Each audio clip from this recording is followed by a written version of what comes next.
Hello there guys, so in this video I'm gonna show you how to make this infographic in PowerPoint, which is also animated, and I'll show you how to make this in just 2 minutes. So let's start, but first make sure to hit the bell icon. So first of all, we're gonna open up a blank slide in a PowerPoint and then go to shapes and insert a rectangle like this.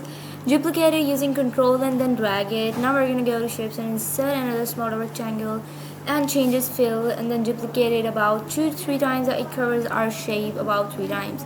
Group it and we're just gonna duplicate that shape again. And next we're gonna make 2 copies of it and insert another rectangle like this. Rotate it a bit and then changes fill to green and then fragment it or subtract it. Now we're just gonna go and fragment it from the main shape, and then we're gonna send the other shape to the back.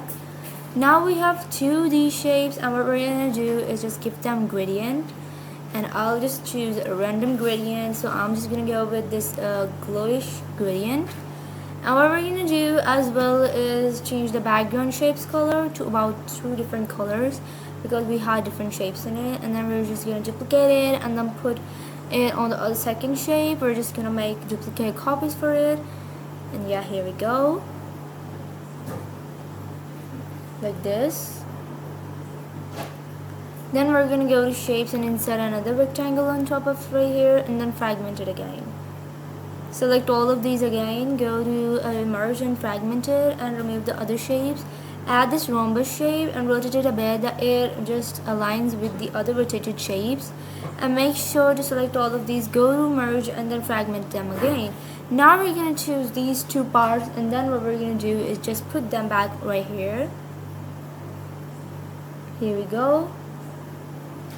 Next what we're going to do is just change their colors.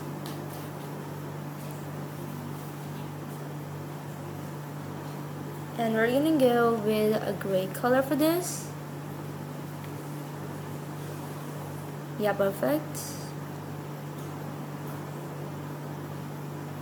Done. And then we're gonna add a title on top. Here we go. And then let's change the color and select all of these shapes and then give them the shadow of the 5th number. And then we're gonna go for icons and insert an icon right here in it. Now what we're gonna do is just give it more transition. So yeah, this is the final result of how we made this video, and if you like this video, make sure to hit the bell icon and subscribe to my YouTube channel. You can also watch my other tutorials from my channel.